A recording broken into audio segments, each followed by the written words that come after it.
अस्सलाम वालेकुम नाजरीन, आप देख रहे हैं मेरा यूट्यूब चैनल। मैं हूं एहसन वाहिद। आज दो अहम खबरें आपके साथ डिस्कस करनी है। पहले नंबर पर, क्या असम्बली जो है वो 13 अगस्त को तहलील होगी या फिर नहीं होगी, और इसी असम्बली के मुद्दत में 1 साल का इजाफा किया जाएगा। इलेक्शन जो है वो इसी साल में मुनक्किद होंगे या फिर नहीं होंगे। इसके अलावा जो इंटरम सेटअप आएगा वो कितना चलेगा, क्या वो इंटरम सेटअप जो है वो इंतखाबात करवाएगा या फिर इसी तरह जो है वो हुक्मरानी करेगा जिस तरह से पंजाब में जो है वो इंटरम सेटअप जो है वो गैर कानूनी तौर पर काम कर रहा है, या फिर खैबर पख्तूनख्वा में गैर कानूनी तौर पर काम कर रहा है और उसकी मुद्दत जो है वो उसमें इजाफा करवा दिया गया और हाथ खड़े कर दिया गया है कि हम इंतखाबात नहीं करवा सकते। इसकी सारी डिटेल जो है वो आज मैं आपके सामने रखूंगा। इसके अलावा 1700 लोगों ने किस तरह कौमी खजाने को लूटा है और हज किया है। हज जैसा फ्रीज़ा जो कि उस सूरत में फ़र्ज़ होता है जब अल्लाह ताला ने आपको माल दिया हो, लेकिन ये हज जैसा फ्रीज़ा भी जो है वो लोग सरकारी ख़जाने पर डाका डालकर करते हैं। इसकी सारी तफसीलात मैं आपके सामने रखूँगा कि कौन कौन से लोग जो हैं वो इसमें शामिल हैं और किस तरह से सरकारी ख़जाने पर जो है वो डाका डाला गया है। पहले नंबर पर हम असम्बली की मुद्दत के हवाले से बात कर लेते हैं। आज कन्वेंशन सेंटर में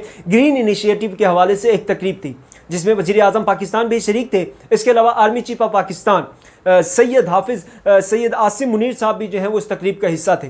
उसमें हाफिज़ सैयद आसिम मुनीर साहब ने भी तकरीब की जिसमें उन्होंने बड़ी जो है वो मोटिवेशनल बातें की और कुछ ऐसे लम्हात भी आए जिसमें वो इमोशनल भी हो गए और उन्होंने कहा, उन्होंने कौम को एक हौसला दिया। उन्होंने कहा ये जो मायूसी की बातें फैलाई जा रही हैं, मैं बता दूं आपको कि ऐसा कुछ नहीं होने वाला और मायूसी की बातें फैलाने वाले जो हैं वो प्रोपेगेंडा कर रहे हैं।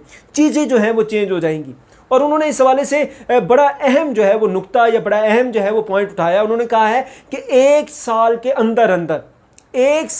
अंदर अंदर जो मईशत है ये बिल्कुल चेंज हो जाएगी। ये वाज़िह तौर पर आर्मी चीफ हाफिज़ सैयद मोहम्मद आसिम मुनीर ने आज जो कन्वेंशन सेंटर में तकरीब थी उसमें कहा। उसके बाद जो है वज़ीर आज़म पाकिस्तान मियां मोहम्मद शहबाज शरीफ साहब आए। तो इससे पहले जब आर्मी चीफ साहब ने तकरीर की उसमें उन्होंने वाज़िह तौर पर कहा ये जो ज़री इनकलाब लाने का मंसूबा था ये वज़ीर आज़म का था, तो हम जो है वो इनको बैक करेंगे और मुकम्मल तौर पर इनको सपोर्ट करेंगे। अब जब वज़ीर आज़म साहब तकरीर के लिए आए अपनी, तो इसमें उन्होंने कहा नहीं जी, सच बोलना चाहिए, ये जो मंसूबा था ये मेरा नहीं था, बल्कि ये हमारे जो सपा सलार हैं हाफिज़ सैयद मोहम्मद आसिम मुनीर, ये मंसूबा उनका था। अब यहाँ पर एक चीज़ जो है वो बड़ी खुलकर सामने आई कि माइंड कंपैटिबिलिटी इस हवाले से कितनी है। अब जो असम्बली की तहलील की बातें हो रही हैं इसमें बहुत सारे स्टेक होल्डर्स होते हैं। एक तरफ तो ये PDM 13 जमातों का मजमुआ है, तो दूसरी जनिब हमारी एस्टेब्लिशमेंट भी है। इसका भी बड़ा अहम किरदार होता है इंतखाबात के हवाले से। अगर आप देख लें तो इमरान खान अब तक किनको कह रहे हैं इंतखाबात करवा दें, एस्टेब्लिशमेंट को करवा दें। और इमरान खान वो शख्स है जो कि 3.5 साल इस मुल्क का प्राइम मिनिस्टर रहा है और उसको पता है कि किस में कितना दम है और कौन कितना जो है वो होल्ड रखता है इंतखाबात करवाने के हवाले से। अब यहाँ पर सवाल पैदा होता है, क्या नवाज शरीफ साहब भी चाहते हैं कि वो इंतखाबात ना हो? नहीं, ऐसा नहीं है। नवाज शरीफ साहब भी चाहते हैं इंतखाबात वक्त पर होने चाहिए। अब मुस्लिम लीग नून के अंदर जो नवाज शरीफ का कैंप है, नवाज शरीफ के करीब जो लोग समझे जाते हैं, उनमें मियाँ जवेद लतीफ़ है, उनमें वफाकी वजीर मियाँ खुर्रम दस्तगीर है, उनमें मरियम नवाज शरीफ साहिब है, तो उनके वाज़िह बयानात आपको नज़र आएंगे। और एक चीज़ नज़र आएगी कि वो चाहते हैं, वो कैंप चाहता है कि इंतखाबात होने चाहिए, मियाँ नवाज शरीफ साहब वापस आएँ। सुप्रीम कोर्ट ने जो उनके खिलाफ फैसला दिया था वो फैसला जो है वो रिवर्स होना चाहिए और वो एक बार फिर चौथी मरतबा वज़ीर आज़म पाकिस्तान बन जाए। इसके अलावा पीपल्स पार्टी जो है वो भी चाहती है कि इंतखाबात होने चाहिए, इंतखाबात हों, उसके बाद जो है वो बिलावल भुट्टो जरदारी वज़ीर आज़म बन जाए। अगर बिलावल भुट्टो जरदारी वज़ीर आज़म नहीं बनते तो फिर आसिफ अली जरदारी साहब चाहते हैं कि वो सदर पाकिस्तान बन जाए। बिलावल भुट्टो जरदारी जो है वो बन जाए वज़ीर ख़ारजा और वज़ीर आज़म पे चाहे वो नवाज शरीफ आ जाए या चाहे फिर शहबाज शरीफ आ जाए, इससे उनको गर्ज नहीं है। वो फिर वो नून लीग को जो है वो देने को तैयार है। और अब इसमें एक और जो है वो चीज़ सामने आई है, वो है मौलाना फजलुर रहमान साहब। उन्होंने जो है वो जो एक मीटिंग हुई PDM की आप कह लें या फिर PDM की और पाकिस्तान पीपल्स पार्टी की कह लें या फिर आप कह लें कि पाकिस्तान मुस्लिम लीग नून जो कि PDM की सबसे बड़ी जमात है और दूसरी जानिब PDM की जो इत्तेहादी है पाकिस्तान पीपल्स पार्टी, उनकी आपस में मीटिंग हुई दुबई के अंदर। उसमें और किसी सियासी जमात को नहीं बुलाया गया और किसी सियासी जमात को उस डायलॉग का हिस्सा नहीं बनाया गया। उसमें कौन लोग शरीक थे? उसमें आसिफ अली जरदारी साहब शरीक थे, उसमें बिलावल भुट्टो जो है वो शरीक थे, बिलावल भुट्टो जरदारी साहब शरीक थे, उसमें मरियम नवाज साहिबा शरीक थी और उसमें मियाँ मोहम्मद नवाज शरीफ साहब शरीक थे। उसमें जो है हमारे वज़ीर आज़म पाकिस्तान इस वक्त जो मियाँ मोहम्मद शहबाज शरीफ साहब हैं वो वहाँ पर नहीं गए। अब जो दुबई की मीटिंग हुई उसमें वही 4 लोग मौजूद हैं जो कि इलेक्शन चाहते हैं, जो कि चाहते हैं कि इलेक्शन हो। और उन 4 लोगों की जो एक डिक्शनरी है उसमें मियाँ शहबाज शरीफ साहब जो हैं वो अगले वज़ीर आज़म पाकिस्तान नहीं है। अब एक तरफ हमारी एस्टेब्लिशमेंट है, वो चाहती है कौन कौन से लोग जो हैं वो आसानी से मैनेज हो सकते हैं, कौन कौन से लोग जो हैं वो बदमाशी नहीं करते वज़ीर आज़म बनकर। उनको लगता है कि नवाज शरीफ साहब अगर एक बार फिर वापस आ जाते हैं, आएंगे वज़ारत उज़्मा की कुर्सी पर बैठेंगे और फिर कोई नया फड्डा जो है वो छोड़ देंगे, या फिर वो इंतकाम लेने चले जाएंगे कि 2017 में जो मुझे निकाला गया था अब जो है वो मैं इनको देख लेता हूँ। इसी वजह से वो जो हमारी एस्टेब्लिशमेंट है इस वक्त रिलैक्स नज़र आ रही है मियाँ मोहम्मद शहबाज शरीफ साहब के साथ।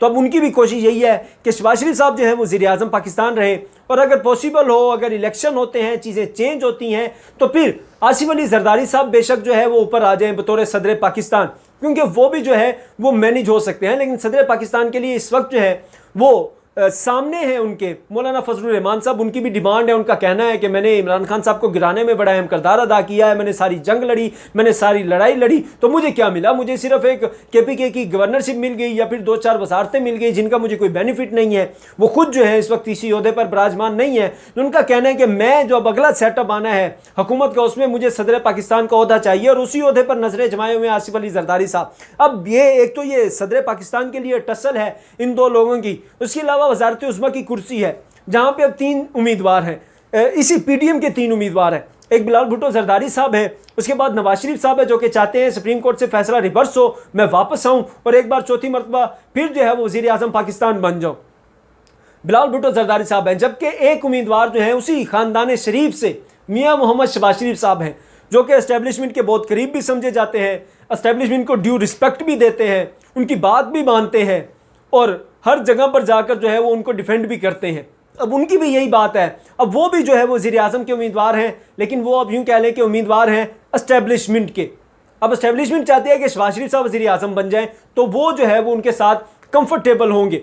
अब अगर हम इस सारी सूरत हाल में देख लें, अगर इलेक्शन होते हैं तो फिर तो शहबाज शरीफ साहब का पत्ता जो है वो साफ हो जाएगा। तो फिर अब 2 यहाँ पे सूरत हाल बचती हैं, या तो इलेक्शन जो है वो नहीं होंगे। इस हवाले से शेख रुहेल असगर साहब जो कि मुस्लिम लीग नून के बड़े सीनियर रहनुमा हैं, उनकी बार बार बयान सामने है कि हो सकता है असम्बली की मुद्दत में इजाफा हो जाए। अगर असम्बली की मुद्दत में इजाफा नहीं होता, इंटरम सेटअप आ जाता है, तो फिर इंटरम सेटअप भी जो है वो हो सकता है मजीद 1 साल तक चले। अब यहाँ पर आर्मी चीफ हाफिज सैयद मोहम्मद आसिम मुनीर का जो बयान है वो भी बड़ा अहम है कि 1 साल लगेगा, हमारी जो मईशत है वो सेट हो जाएगी। अब अगर इसी 1 साल में 3 साल इंटरम सेटअप आ जाता है, उसके बाद जो है वो नई गवर्नमेंट आती है, उसको सेटल होने के लिए भी 6 महीने 7 महीने चाहिए होंगे, तो 1 साल तो गुजर जाएगा। फिर कैसे जो है वो मईशी इनकलाब आएगा, कैसे मईशत जो है वो बेहतर हो जाएगी, और किस तरह से जो है वो हमारे सपा सलार जो है वो बात कर रहे हैं। जाहिर है उनके माइंड में भी कुछ ना कुछ जो है वो चल रहा होगा, और उसमें वाज़ेह तौर पर एक चीज़ नज़र आ रही है कि हो सकता है तकरीबन 80 to 90% चांस हैं कि इस साल इलेक्शन ना हो। बेशक वो मियाँ नवाज शरीफ साहब चाहें, बेशक वो आसिफ अली जरदारी साहब चाहें, मरियम नवाज चाहे, बिलावल भुट्टो चाहे, जो मर्जी चाहे, ज़्यादा चांसेस यही हैं कि इस साल जो है वो इलेक्शन नहीं होंगे। या तो इसी सेटअप को आगे मजीद चलाया जाएगा इसकी मुद्दत में जो है वो इजाफा करके, या फिर इंटरम सेटअप को ऐसे चलाया जाएगा जिस तरह से पंजाब में चलाया जा रहा है या फिर KPK में चलाया जा रहा है। ये तो है असम्बली की सूरत हाल। उसके बाद अगर हम देखें, जो 1700 लोगों ने सरकारी कोटे पर हज किया है, ये आज पब्लिक अकाउंट्स कमेटी की मीटिंग थी, इजलास था। वो जब आगाज़ हुआ, नूर आलम खान इसके चेयरमैन हैं, वो आए वहाँ पर बैठे, तो सेक्रेटरी जो है वजारत मजहबी अमूर के, उन्होंने आकर वहाँ पर अपना तारुफ करवाया। तो नूर आलम खान ने इस्तफसार किया कि एडिशनल सेक्रेटरी जो है वो कहाँ पर हैं, तो उन्होंने कहा वो जी सऊदी अरब में मौजूद है। उन्होंने पूछा वो सऊदी अरब में क्या कर रहे हैं? वज़ीर मजहबी अमूर भी वहाँ पर मौजूद है, इसके अलावा DG हज जो है वो भी वहाँ पर मौजूद है, तो वो वहाँ पर क्या करने गए हुए हैं? उसके थोड़ी देर बाद जो है वो एक लिस्ट सामने आती है जो कि 100 सफ़ात पर मुश्तमिल होती है, जिसमें 1700 लोगों के नाम होते हैं। ये वो लोग हैं जिन्होंने सरकारी कोटे पर हज किया है, ये वो लोग हैं जिन्होंने मुफ्त का मार और दिले बेरहम का जो है वो कंप्लीटली मुजाहिरा किया है इन लोगों ने। और इन लोगों ने, अब मैं बता दूं आपको कि ये असल में जाते कैसे हैं। हमारे जो हजाज कराम है वहाँ पर जाते हैं तो इनकी खिदमत के लिए कुछ लोग पाकिस्तान से जाते हैं। सऊदीया का भी कानून है ये, 100 हजाज कराम यानी 100 हाजी जो हैं वो अगर पाकिस्तान से जाएंगे तो उनकी खिदमत के लिए एक पाकिस्तानी जाएगा। उसका खर्चा या हुकूमत पाकिस्तान उठाती है या फिर हुकूमत पाकिस्तान वो खर्चा उन 100 हजाज कराम से वसूल कर लेती है। उसी सिलसिले में ये 1700 लोग गए हैं। अब हाजियों की खिदमत के तौर पर समझ में आता है ग्रेड 4 का बंदा जाए, ग्रेड 5 का जाए, ग्रेड 6 का जाए, ग्रेड 7, 8, 9, 10, 11, 12, ये वो लोग जाएं जो कि समझ में भी आता है कि वहाँ पर जाकर खिदमत करेंगे, वहाँ पर जाकर कोई ना कोई काम कर लेंगे। अब इसमें सैनिटरी वर्कर भी गए हैं, ठीक है, वो वहाँ पर जाके जो है वो सफाई का काम करेंगे। इसके अलावा इसमें मेडिकल के वर्कर भी गए हैं, हेल्थ वर्कर भी गए हैं, डॉक्टर्स भी गए हैं। डॉक्टर्स का जाना भी समझ में आता है, इसमें डायरेक्टर का जाना समझ में नहीं आता, क्योंकि डायरेक्टर ने तो कभी अपने ऑफिस में खुद चाय नहीं बनाई होती। वो चाय भी जो है वो बाहर से मंगवाता है, उसे पानी देने भी जो है वो ग्रेड 4 का मुलाजिम आता है। उसने वहाँ पे जाके हाजियों की क्या खिदमत करनी है, और हाजी भी वो जिनको वो हकीर समझता है, जिनको वो 4-4, 5-5 घंटे अपने दफ्तर के बाहर जो है वो इंतजार करवाता है, वो वहां पर जाकर क्या खिदमतगार का किरदार अदा करेगा। ग्रेड 22 का अफसर अगर गया है, ग्रेड 21 का गया है, 20 का गया है, 19 का गया है, 17 का गया है, वो क्या वहां पे जाके खिदमत करेगा। इस हवाले से जो है वो एक प्रॉपर इंक्वायरी होनी चाहिए, और एक जो है वो मैकेनिज्म बनाना चाहिए कम अज कम, कि जो ग्रेड 12 से या 14 से ऊपर के लोग हैं उनको खिदमतगार के तौर पर किस तरह से भेजा जा सकता है। मैंने वो लिस्ट पढ़ी है जिसमें डिप्टी डायरेक्टर के नेम थे, डायरेक्टर के नेम थे, एडिशनल सेक्रेटरी थे, जनरल सेक्रेटरी थे, इसके अलावा उसमें जो है वो इंस्पेक्टर थे, डीएसपी लेवल के लोग थे। अब वो लोग जो कि अपने दफ्तर में पानी खुद डाल के जो है वो नहीं पी सकते, पानी जो है वो उनके साथ खड़ा हुआ ग्रेड 4 का मुलाजिम उन्हें पिलाता है, उन लोगों ने वहां पर जाकर क्या खिदमत करनी है और वहां पर जाकर क्या वो आवाम का जो है वो भला करेंगे।